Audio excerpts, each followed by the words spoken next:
Hey guys, it's Ogryn Day!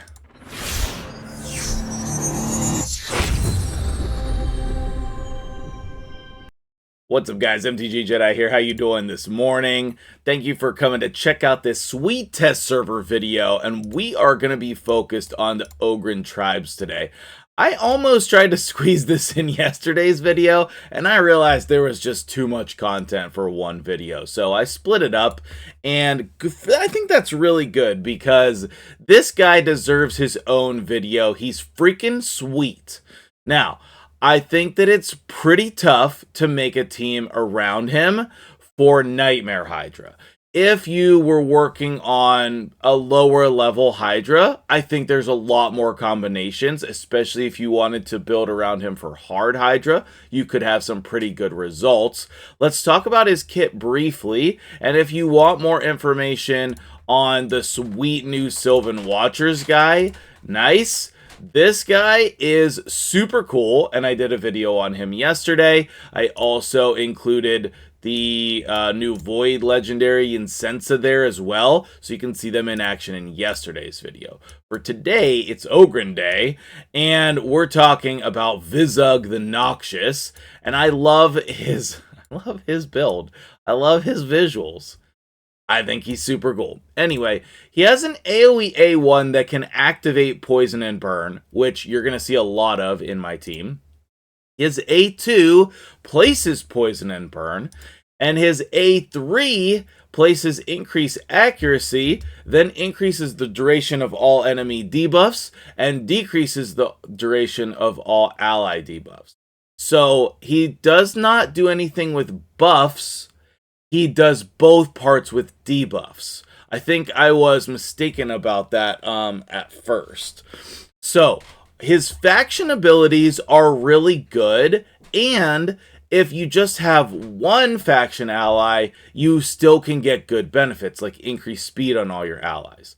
But if you have two, then you're going to do 2 turns here instead of 1. And then actually this three faction allies ability is a really powerful heal. I didn't think that at first, but after actually testing him out and whatnot, I did find that this was really valuable, that heal. On the passive, he increases allies' accuracy for each HP burn and poison, which is fine. Here's the thing that I don't think is working correctly. So you guys tell me in the comments if you get these same kind of numbers from other HP burns. HP burns and poison deal 30% more damage. And I'm not seeing that. I'm not seeing that 30% increase. So maybe that's a problem on the test server player. I'm certainly going to send this to them.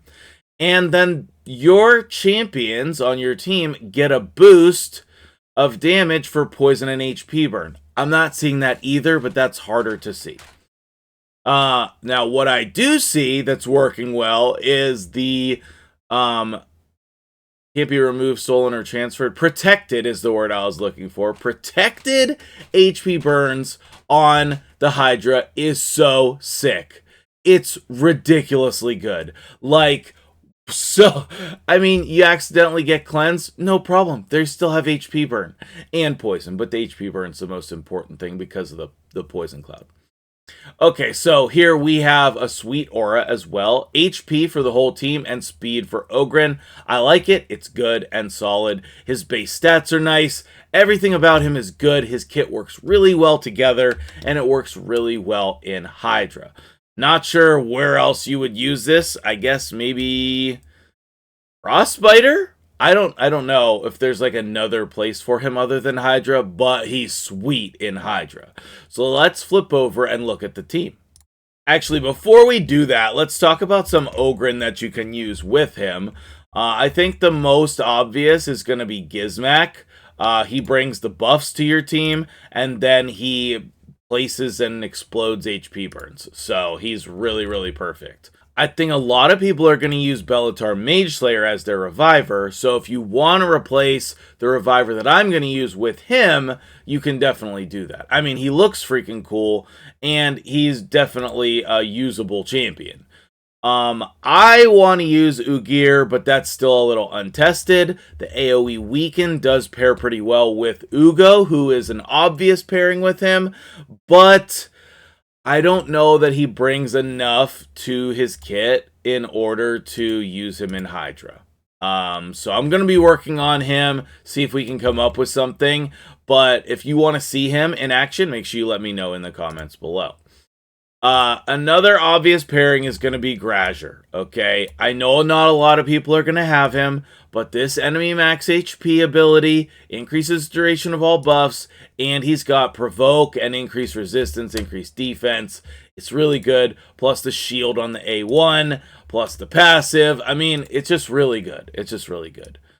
As far as epics go, I think the only one that I would really say would be Ugo, and then Skrank. If you're going to go on a lower level, you can use Skrank. So if you're trying to go on Nightmare, you probably want Gizmak. If you want to go on a lower level, like hard, then you could probably go Skrank. And last but not least, there might be a way to fit Togron in there, but I don't think Shamrock's going to fit well. Okay, I think the other champions that we have already do. Like our faction guy, our faction guy, Vizug, he does the increased speed part. So what do we need Shamrock for? So I don't think Shamrock is going to be a good pairing.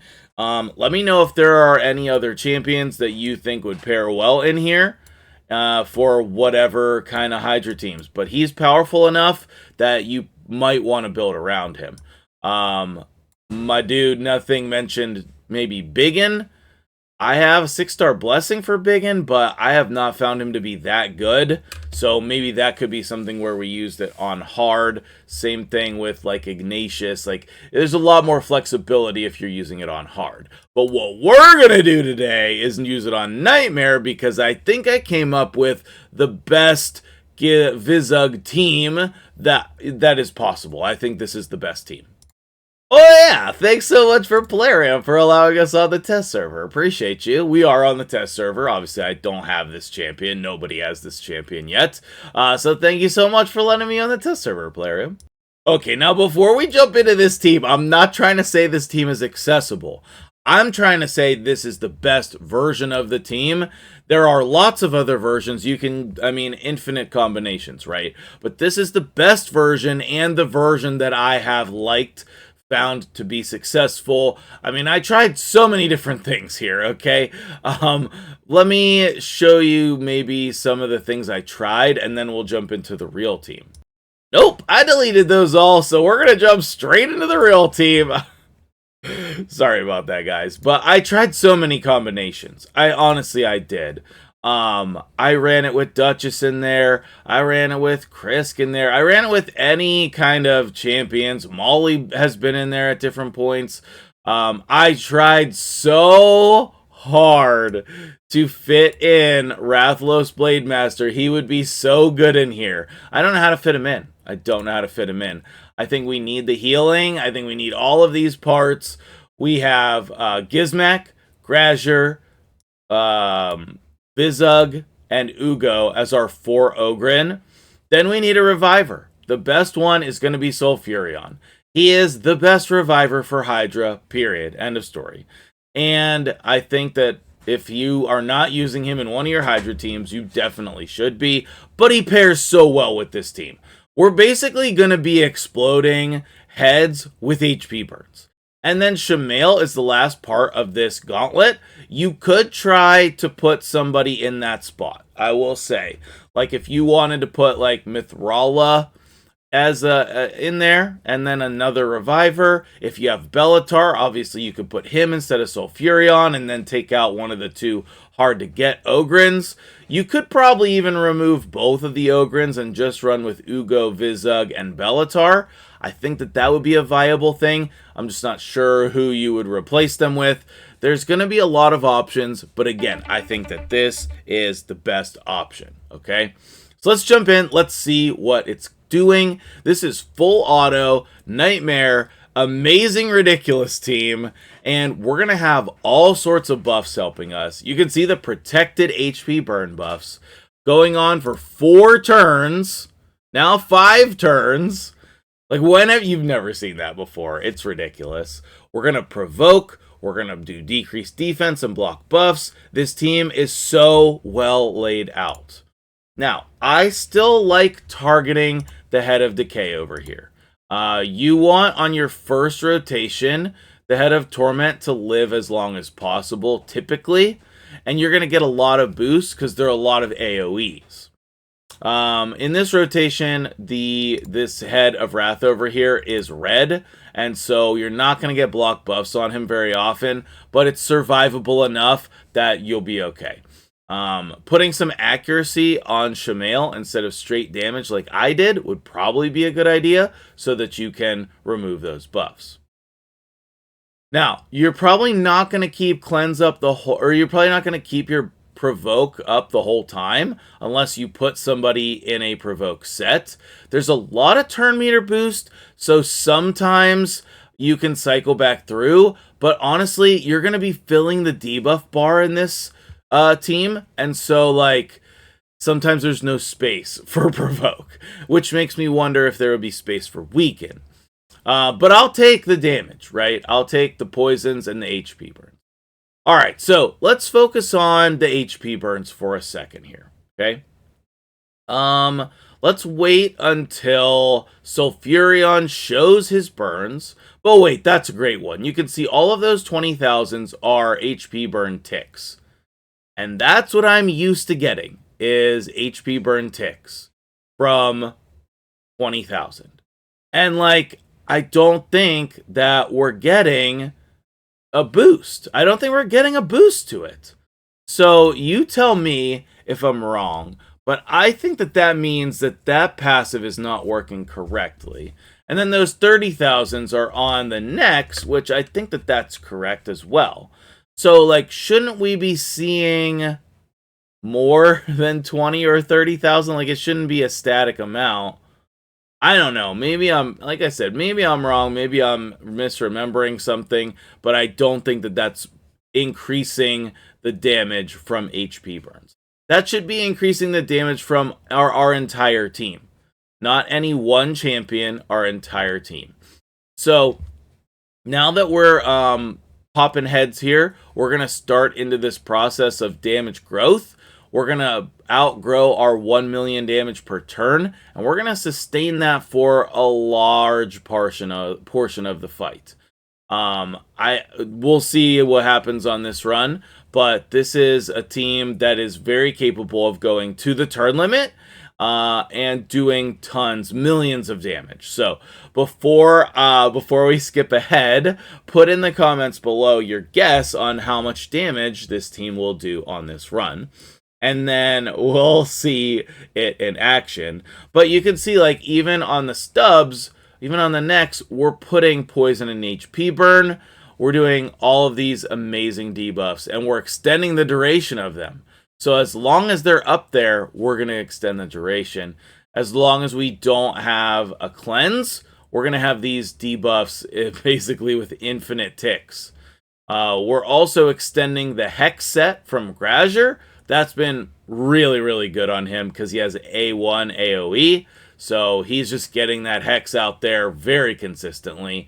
And the Poison Cloud means absolutely nothing. You know, we're placing HP burn. It's going to be there and be protected. So you cannot get screwed over by the Poison Cloud here, which is absolutely crazy, insanely good. If you didn't want to get screwed over by the Head of Wrath and missing block buffs, that new chick, Yasensa, would be a great fit in this team as well. But again, I don't know how to fit her in here. But depends on your roster. If you're able to get this guy, this is the type of setup I would recommend. And it seems like it's like pretty normal, obvious champions, but it took a lot of effort for me to get there. I think that was because I tried so hard to fit Rathlow's Blade Master in there, and he is taking up a spot. So, also in this team, which is sweet, you have increased resistance, which is going to help with the Mischief Head over here, because that will allow you to build some resistance on your team without building crazy too much resistance and being too difficult, right? So I think we're gonna just target this Head of Suffering here. And then we'll weed down the side ones, okay? And it doesn't really matter that we don't have big hits from anybody, but Grazer will come in with some big hits from time to time. You know, he's going to do 300,000-400,000 per hit on the enemy max HP. And that's going to provide a lot of damage. I think he will probably be the most amount of damage in the team. But we're going to get a lot of damage out of the HP burn champions as well. So, what do you think about this team? We're gonna watch this for another second here. Let me think if I'm missing anything that I need to share with you about the team. And then we're going to skip ahead to the damage. So, I'll pause, and if I think of anything, then I'll come back in. And otherwise, I'll see you on the damage screen. Oh, yeah, boys. Who guessed 337 million? None of you guessed that. You didn't guess that. We didn't quite make it to the turn limit on this run, but we made it 53 minutes into the run, so that's all good. You can see Grazer here, 112 million, Gizmak 41, so Grazer bringing the majority of the damage, Vizug with 57, so Furion 69, Shamail 44, Ugo doing the least of the damage, of course. But this is an incredible result, and I think that there is some decent gear on this team for sure. Let's actually hop back and look at the gear on the team on some of the champions so you can see what kind of level we're working with. The main one we're going to talk about is Vizug. I think the most obvious build for him is going to be Relentless. I did put a little bit of crit stats on him. I don't think that that really mattered. And then for Nightmare, you want to be over 350 accuracy. He is going to give you some accuracy boost, so you could go less. And depending on what aura you're using, you could even go less than that. But I don't think it's really needed in this team to like min-max your crit rate. You know, if you want to see the Grazer build, he was actually missing a necklace, which is pretty ridiculous. I think that I pulled it for somebody else. Might have even pulled it for him. I did pull it for him. So we could have been getting a little bit more damage out of Grazer, but he's in a sweet broken set and a cursed set without that crit damage amulet. He wasn't even at 200% crit damage, but I don't think that messed with his damage too much. A nice amount of speed and accuracy here. Some resistance, which works well with his increased resistance buff. And then Gizmak, I mean, he's built for damage, but in his first form, I don't think he's doing that much damage, so you can take a look there. He's not that fast, but we do have increased speed and decreased speed. The Ugo is still in Guardian gear. I must have updated her to Merciless with the Guardian gear for a video. I don't remember doing that, but Merciless 4-piece set is sick. If you can do that, it's sick. And then it allows you to do other things with her gear. I think that that's really it. Shamail's just built for damage, so Furion's just built with speed. I think that the main point is this guy, Vizug. And I think he allows you to do some really cool things. I think if you have these powerful Ogryn, you can build a sweet team. If you have like other Ogryn, you can really just pair him with Ugo, and then you have an increased speed champion and an HP burn champion. So I think you can go with as little as him and Ugo and then build your team around that. But if you want to be getting the full bonuses, this is going to be the best possible setup for you. So that'll do it for me here today. What do you think? Thank you so much for watching. And don't forget, use that promo code. I'll see you in the next video.